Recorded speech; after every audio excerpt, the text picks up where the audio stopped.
ఆంధ్రప్రదేశ్ ఎన్నికల పోలింగ్కు సమయం దగ్గర పడుతూ ఉండటంతో ఆయా పార్టీల నేతలు ఓటర్లను ప్రసన్నం చేసుకునేందుకు ప్రయత్నాలు ముమ్మరం చేశారు. గురువారం పోలింగ్ జరగనుండటంతో ఓటుకు నోటు, మద్యం ఇచ్చి ఓటర్లను తమ వైపు ఆకర్షిస్తున్నారు. ఎలాగైనా సరే ఓటు తమకే పడేలా విశ్వ ప్రయత్నాలు చేస్తున్నారు.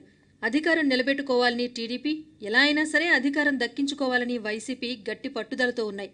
ఎన్నికల ప్రచారం ముగియటంతో ఆయా పార్టీల నేతలు ఓటర్లకు గేలం వేస్తున్నారు. ఓటుకు 1000 రూపాయల నుంచి 5000 రూపాయల వరకు పంపిణీ చేస్తున్నట్టు తెలుస్తోంది. అంతేకాదు ఫ్యామిలీ ప్యాక్ కింద కుటుంబానికి ఇంత అని అప్పజెబుతున్నారని అంటున్నారు. మరోవైపు వలస వెళ్లిన ఓటర్లపై కూడా ఆయా పార్టీల నేతలు ప్రత్యేకంగా దృష్టి సారించారు. ముఖ్యంగా బెంగళూరు, హైదరాబాద్లో ఉన్న ఆంధ్ర ఓటర్ల కోసం ప్రత్యేక ఏర్పాట్లు చేశారు. ఓటు తమ నేతలకు వేయించుకునేందుకు ఓటర్లను సొంత ఊర్లకు తీసుకువెళ్లటంతో పాటు మళ్లీ తిరిగి బెంగళూరు, హైదరాబాద్ చేరుకునేందుకు ప్రత్యేక బస్సులు, ప్రయాణ సమయంలో ఇతరత్రా ఖర్చులను కూడా వాళ్లే భరిస్తున్నారు. ఇలా హైదరాబాద్ నుంచి సొంతూర్లకు వెళ్లే ఓటర్లు దాదాపు 10 లక్షల మంది ఉన్నట్టు సమాచారం. ఇక స్థానికంగా ఉండే ఓటర్లకు డబ్బుతో పాటు మద్యం, ఇతర సామగ్రిని యథేచ్ఛగా పంచుతున్నారు. సోమ, మంగళవారాల్లో కోట్ల రూపాయలు పంపిణీ చేసినట్టు తెలుస్తోంది. ఇక మద్యం అయితే 1000 కేసులు ఓటర్లకు ఇచ్చేశారని సమాచారం.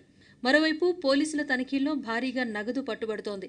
ఓటర్లకు పంచేందుకు నోట్ల కట్టలను వాహనాల్లో తరలిస్తున్నారు. ముఖ్యంగా హైదరాబాద్ నుంచి ఆంధ్రప్రదేశ్లోని పలు పట్టణాలు, గ్రామాలకు యథేచ్ఛగా నగదును తరలిస్తున్నారు.